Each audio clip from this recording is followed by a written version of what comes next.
Sumainyo ang Panginoon, At sumayo rin, ang mabuting balita ng Panginoon ayon kay San Juan.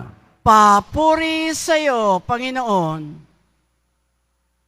Noong panahong iyon, sinabi ni Jesus sa kaniyang mga alagad, "Kung paanong iniibig ako ng Ama, gayon din naman iniibig ko kayo. Manatili kayo sa aking pag-ibig. Kung tinutupad ninyo ang aking mga utos, mananatili kayo sa aking pag-ibig.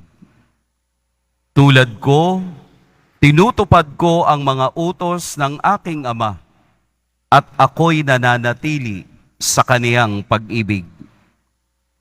Sinabi ko sa inyo ang mga bagay na ito upang makahati kayo sa kagalakan ko at malubos ang inyong kagalakan. Ito ang aking utos. Mag-ibigan kayo gaya ng pag-ibig ko sa inyo. Walang pag-ibig na hihigit pa sa pag-ibig ng isang taong nag-aalay ng kaniyang buhay para sa kaniyang mga kaibigan. Kayo'y mga kaibigan ko kung tinutupad ninyo ang mga utos ko. Hindi ko na kayo inaaring alipin, sapagkat hindi alam ng alipin ang ginagawa ng kaniyang Panginoon. Sa halip, inaari ko kayong mga kaibigan, sapagkat sinabi ko sa inyo ang lahat ng narinig ko sa aking Ama. Hindi kayo ang pumili sa akin. Ako ang pumili at humirang sa inyo upang humayo kayo't mamunga at manatili ang inyong bunga. Sa gayon, ang anumang hingin ninyo sa Ama sa aking pangalan ay ipagkakaloob sa inyo. Ito ang iniuutos ko sa inyo. Mag-ibigan kayo." Mga kapatid, ang mabuting balita ng Panginoon.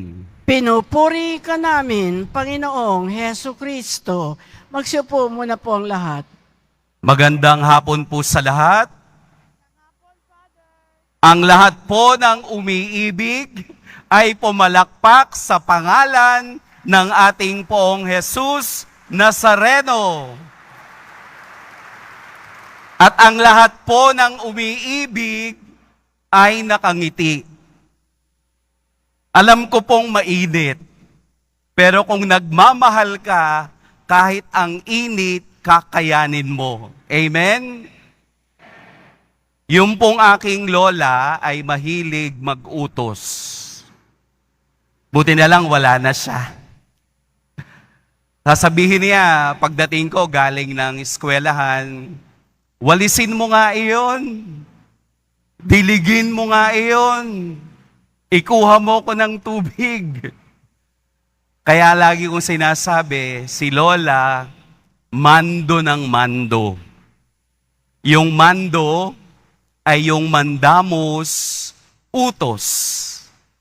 Si Jesus ay may utos ngayon.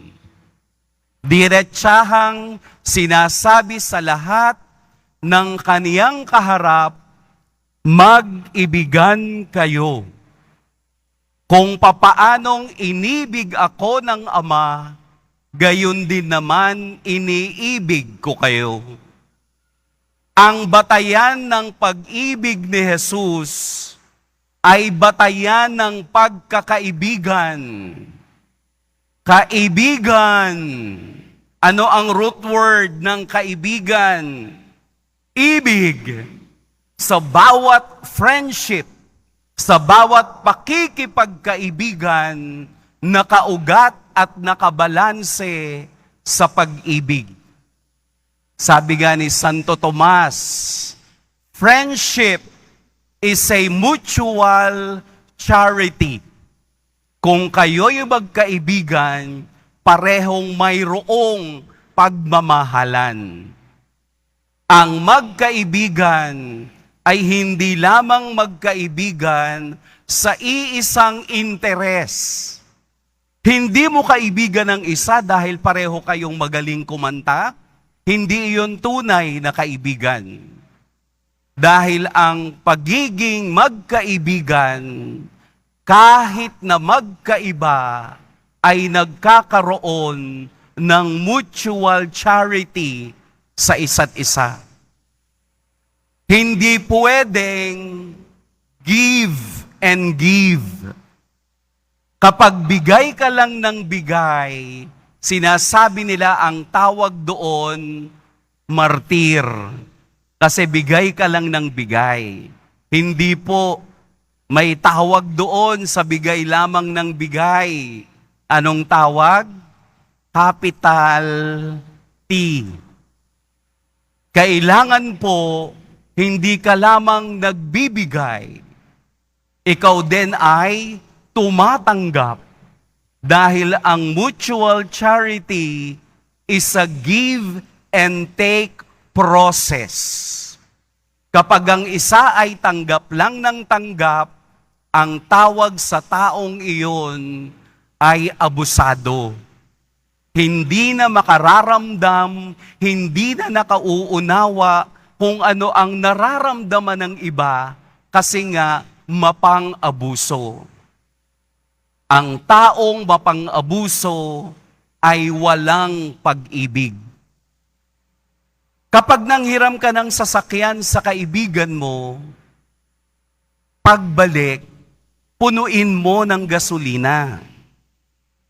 Kapag niyaya kang kumain sa restaurant, huwag kang o-order ng pagkaing mas mahal pa doon sa maglilibre sa'yo.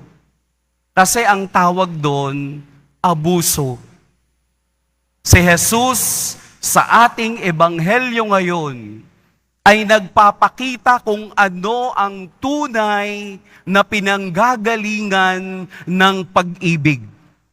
Kung sinusunod ninyo ang mga utos ko, mananatili ako sa inyo.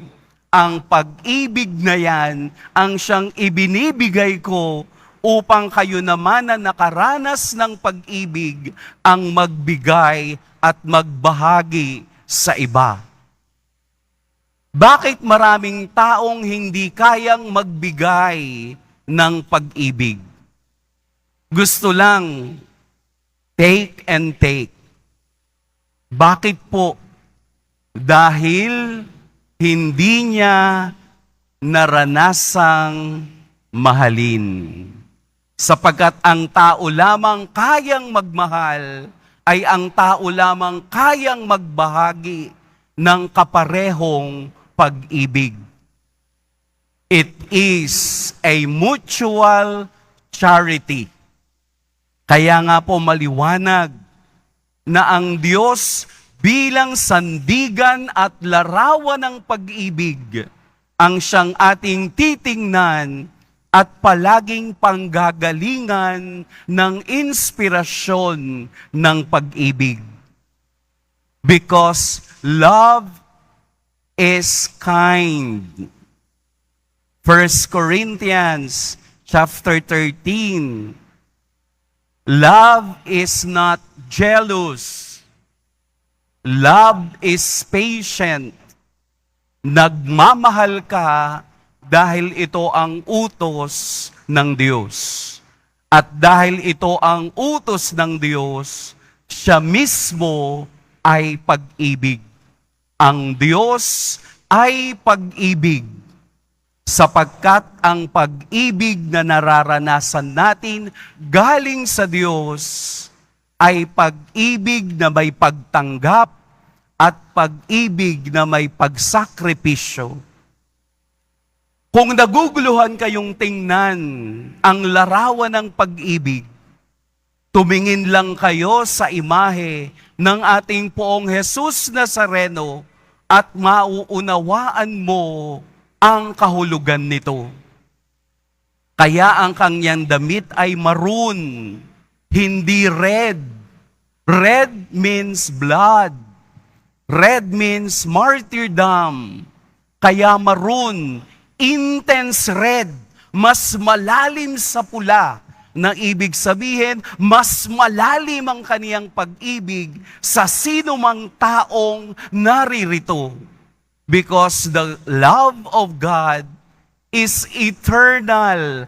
Hinding-hindi mauubos ang pag-ibig ng Diyos sa lahat. Tatandaan natin yan. Walang makakapantay sa pag-ibig ng Diyos dahil sa unang pagbasa, maliwanag nating narinig na siya ang unang nagmahal sa atin. Ibig sabihin, anuman ang estado natin sa buhay, tayo ay minamahal, niyayakap, tinatanggap ng Diyos. Walang exclusivity. Lahat inclusive. Lahat ay minamahal ng Diyos, anuman ang nararamdaman natin ngayon. Kaya upang hindi mawala ang pag-ibig na ito, mananatili tayo sa Kanya, katulad ng Kaniyang sinabi na hindi niya iiwan ang sinumang magpapatuloy ng pag-ibig na ito.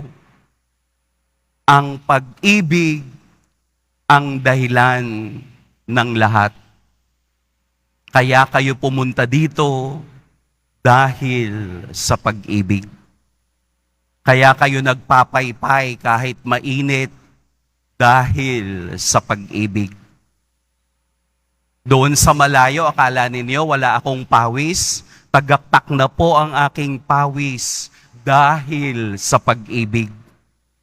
Lahat tayo ay nagtsatsaga, lahat tayo ay sumusunod dahil gusto nating ipakita sa Diyos, sa ating Poong Jesus Nazareno, na anuman ang mangyari sa ating buhay, susunod tayo sapagkat napakaganda na malamang nating ang Diyos ang unang nagmahal sa atin.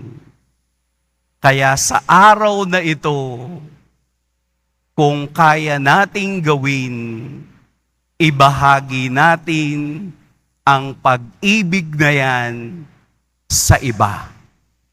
Kahit na ang hindi kaibig-ibig, the unlovable, ipakita pa rin natin ang ating pag-ibig. Sapagkat ang tatak ng pagiging Kristiyano ay walang iba kung hindi ang utos ni Kristo. Mahal ko po kayong lahat. Amen. Pagpalain tayo ng poong may kapal.